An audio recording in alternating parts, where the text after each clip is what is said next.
There is a need to step up EU action to shine a light on foreign interference as part of the arsenal to defend democracy.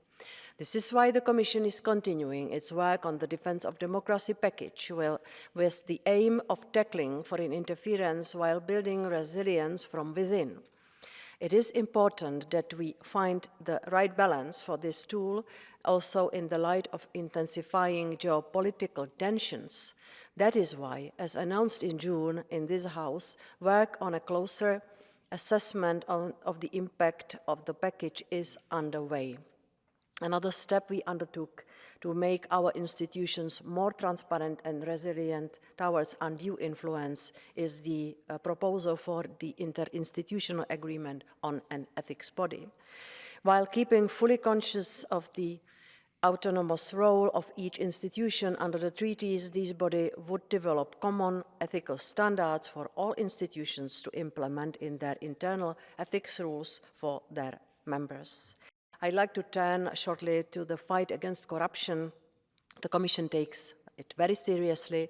Only last week, the Commission adopted the annual Rule of Law report, with corruption again one of the 4 pillars of the exercise. In May, we presented the legislative proposal to update the criminal law approach to corruption in member states. Also, of course, it refers to EU institutions. Currently, the definitions and penalties related to corruption differ too much among. This makes cross-border investigations more difficult and creates loopholes. The resolution as a whole by roll call, the vote is open.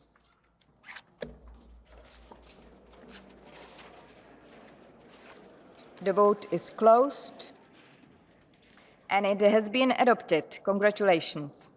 What we are proposing, beefing up security culture in this House. We want to have a systematic approach to awareness across this House among members, but also people working in this House of the kinds of threats we are exposed to, the kinds of ways that undue interference may interfere with our work, and to protect ourselves. We need to be very vigilant when we hire people. We need to be very vigilant when we buy technology from third countries because the costs in terms of security can be enormous.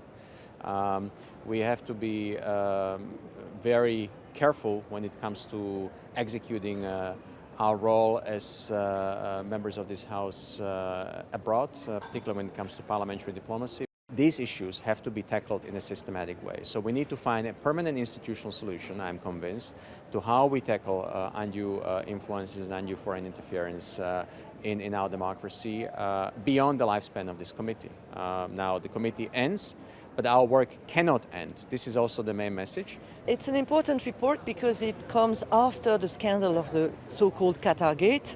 And we know, as members of the European Parliament, that we have to regain the confidence of our voters. They want to see transparency, integrity. They want to have exemplarity in the European Parliament.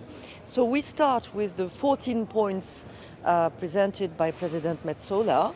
It's a good starting point, but it's not enough. We also look at what the Commission has put forward for an ethic body, and it's really not sufficient. And we decided with my co-rapporteur from the EPP, Vladimír BILČÍK, to move forward and to provide more transparency for our voters, but also more protection for the work of the members of the European Parliament. We need more transparency and more security at the same time, because there are foreign interferences trying to have an influence on our decision. We know that in this building, many foreign representatives have free access. We should try to control more who comes and who goes where. We have to be transparent. For instance, when I have a report, I will list who I met. I can explain why I'm meeting this and that person, but it should not be hidden. We also have to protect our missions when we go abroad with official delegations or with election missions observation. We have to make sure that we represent the position of the European Parliament.